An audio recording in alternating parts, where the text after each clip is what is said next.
tampil gemilang dalam menjaga lini pertahanan timnas Indonesia di kompetisi round 3 kualifikasi Piala Dunia 2026, membuat Jai Itzes dilirik klub papan atas. Menurut media Italia, Calcio Mercato melaporkan bahwa AC Milan tertarik mendatangkan kapten timnas Indonesia Jai Itzes dari Venezia. Sosok pemain berusia 24 tahun ini dikabarkan menjadi target transfer pemain klub AC Milan untuk memperkokoh lini belakang mereka. Hal ini tak luput dari performa apik yang ditunjukkan Jai Itzes bersama Venezia FC dan juga tim nasional Indonesia. Sosok Jai Itzes menjadi hal penting di dua tim ini, baik untuk tim internasional maupun tim klub Liga Domestik Italia. Bagaimana tidak, Jai yang merupakan sosok pemain berposisi sebagai bek, sangat tangguh di Serie A Italia. Bahkan ia sempat membuat heboh karena membuat top skor Serie A Italia mati kutu di hadapannya. Jai Itzes sangat apik dalam menjaga lini pertahanan Venezia pada waktu itu, di mana tidak memberi ruang sedikit pun kepada top skor Italia bergerak. Aksi-aksi dari Jai Itzes dalam menjaga lini pertahanan selalu memberikan dampak besar, karena penjagaannya yang kokoh. Karena ketangguhannya dalam mengemban tim agar tidak kebobor, Jai Itzes dipercaya sebagai kapten di Venezia FC dan timnas Indonesia. Bahkan beberapa kali penyelamatan berbahaya dari serangan lawan berhasil disave oleh Jai Itzes agar tidak kebobolan. Sementara di timnas Indonesia, Jai Itzes mempunyai kombinasi mematikan di lini belakang yang sangat kokoh. Pada pertandingan 25 Maret 2025, Jai Itzes mendapatkan teman satu tim yang sudah memiliki chemistry hebat di lini pertahanan timnas Indonesia. Pertandingan Indonesia yang menghadapi Bahrain jadi tembok yang sangat kokoh di pertandingan tersebut. Dengan adanya Jai Itzes yang sebagai kapten tim, serta Justin Hubner dan Rizky Ridho yang merupakan partner kuatnya. Adanya Justin Hubner dan Rizky Ridho sebagai starter bersama Jai Itzes menjadi kombinasi terkokoh.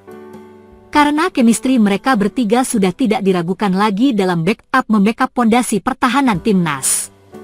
Bahkan momen-momen epik diciptakan dari ketiganya, seperti Rizky Ridho yang melakukan save dari bola yang hampir saja kebobolan. Hingga Justin Hubner yang mematikan pergerakan lawan di dalam kotak penalti dengan tackle yang sangat bersih. Tak lupa, sang kapten timnas Indonesia pun melakukan performa yang apik dengan menjaga pertahanannya. Sehingga tidak heran jika saat ini Jai Itzes kerap dikaitkan dengan klub-klub besar untuk digait membantu lini pertahanan mereka. Jeda internasional Juni menjadi angin segar bagi timnas Indonesia. Setelah mengalami keterbatasan waktu di jeda Maret, kali ini Patrick Kluivert berpeluang menggelar pemusatan latihan lebih lama. Pada jeda Maret lalu, timnas Indonesia hanya memiliki 2 hari latihan sebelum menghadapi Australia di kualifikasi Piala Dunia 2026. Hasilnya, skuad Garuda menelan kekalahan telak 1-5. Namun, setelah mendapat waktu persiapan lebih panjang sebelum melawan Bahrain, tim berhasil meraih kemenangan tipis 1-0 di Stadion Utama Gelora Bung Karno. Kali ini, jeda internasional Juni akan digelar setelah kompetisi klub rampung. Hal ini memungkinkan Kluivert memanggil para pemain lebih awal dan menggelar persiapan lebih matang. Liga 1 2024 hingga 2025, misalnya, dijadwalkan menutup musim pada 24 Mei.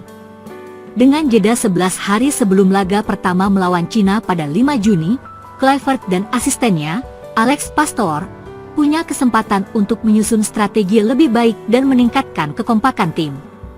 Tidak hanya dari Liga 1, beberapa pemain yang berlaga di luar negeri juga memiliki waktu yang cukup untuk bergabung dengan timnas Indonesia. Nathan Coulon, Swansea City, Ula Romeni, dan Marcelino Ferdinand, Oxford United, akan menyelesaikan musim mereka di divisi Championship pada 3 Mei, kecuali bagi tim yang lolos playoff promosi. Di Italia, Serie A yang menjadi tempat berkarir Jai Itzes bersama Venezia akan berakhir pada 25 Mei. Mayoritas liga-liga Eropa pun akan selesai di kisaran waktu yang sama, kecuali MLS di Amerika Serikat. Martin Paes yang bermain untuk FC Dallas tetap harus menjalani kompetisi domestik, tetapi klubnya diwajibkan melepas pemain untuk membela tim nasional. Dengan kondisi ini, Timnas Indonesia bisa memanfaatkan waktu setidaknya 10 hari untuk melakukan persiapan sebelum laga melawan Cina pada 5 Juni dan Jepang pada 10 Juni. Hal ini sangat kontras dibanding persiapan sebelumnya yang terbilang singkat dan berdampak pada performa tim di lapangan. Patrick Kluivert pun menyambut baik peluang ini. Menurut saya, hasil ini baru awal bagi kami. Kami masih punya lebih banyak waktu dan para pemain semakin bermain baik, ujar Kluivert usai kemenangan melawan Bahrain. Lebih banyak waktu latihan berarti kesempatan lebih besar bagi Kluivert untuk membentuk karakter permainan Timnas Indonesia. Para pemain juga memiliki peluang untuk lebih memahami taktik yang diterapkan oleh staf kepelatihan. Dengan persiapan yang lebih matang, harapan untuk meraih hasil positif pada laga-laga berikutnya semakin terbuka lebar. Kini, semua mata tertuju pada bagaimana Kluivert dan tim memanfaatkan momentum ini. Jeda internasional Juni bukan hanya sekadar agenda pertandingan, tetapi kesempatan emas bagi Timnas Indonesia untuk menunjukkan perkembangan signifikan di bawah kepemimpinan Kluivert serta membuktikan kualitas mereka di kancah internasional. Dunia sepak bola Indonesia belakangan diramaikan dengan kehadiran pemain-pemain baru hasil naturalisasi, dan salah satu nama yang mencuri perhatian adalah Emiliano Jonathans. Pemain muda berbakat ini dianggap sebagai salah satu aset berharga untuk masa depan Timnas Indonesia, terutama dengan ambisi besar seperti lolos ke Piala Dunia. Lahir di Belanda dengan darah Indonesia dari sang ibu, Emiliano Jonathans adalah contoh sempurna dari pemain diaspora yang bisa memperkuat skuad Garuda. Meski belum resmi menjalani proses naturalisasi, Emiliano Jonathans menjadi harapan baru para penggemar untuk berduet dengan Ula Romeni. Karir sepak bola Emiliano Jonathans dimulai di Akademi Vitesse Youth, klub yang dikenal sebagai tempat berkembangnya bintang-bintang muda Eropa. Di sana, dia belajar banyak tentang permainan modern dan teknik tinggi, sesuatu yang bisa menjadi keunggulannya jika suatu hari bermain untuk Timnas Indonesia. Tidak heran jika banyak yang membandingkannya dengan legenda Belanda seperti pelatih baru Timnas Indonesia Patrick Kluivert, mengingat postur tubuhnya yang tinggi dan kemampuan finisher yang tajam. Meski masih muda, potensinya sudah terlihat sejak dini.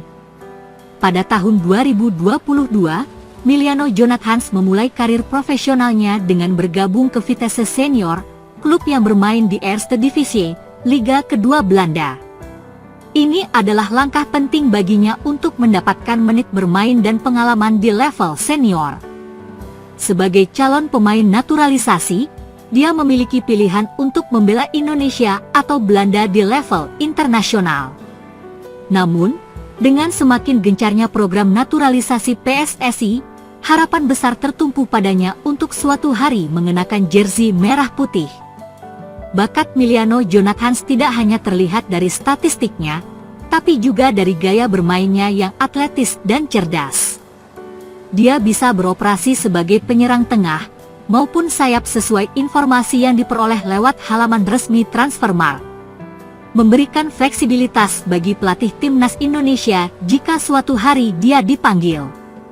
Dengan tinggi badan sekitar 185 cm, Emiliano Jonathans juga menjadi ancaman serius jika Indonesia berada di bola mati. Sebuah aset berharga mengingat Indonesia sering kesulitan mencetak gol dari situasi set piece. Jika dia terus berkembang, bukan tidak mungkin namanya akan bersinar di Piala Dunia suatu hari nanti. Proses naturalisasi Emiliano Jonathans sebenarnya sudah menjadi pembicaraan hangat di kalangan pecinta sepak bola Indonesia. PSSI disebut-sebut sedang memantau perkembangannya, dan jika semua berjalan lancar, dia bisa segera memperkuat Garuda dalam waktu dekat. Jika dibandingkan dengan beberapa pemain diaspora lain, Emiliano Jonathans memiliki keunggulan karena usianya yang masih sangat muda, artinya dia bisa menjadi tulang punggung tim selama bertahun-tahun ke depan. Tantangan terbesar bagi Jonathans saat ini adalah konsistensi. Bermain di Eropa, apalagi di level kompetitif seperti Eredivisie, bukanlah hal mudah. Namun, jika dia bisa terus meningkatkan performa, bukan tidak mungkin klub-klub besar akan meliriknya. Jika itu terjadi, timnas Indonesia akan mendapatkan penyerang berkualitas yang bisa menjadi ujung tombak di ajang besar seperti Piala Dunia.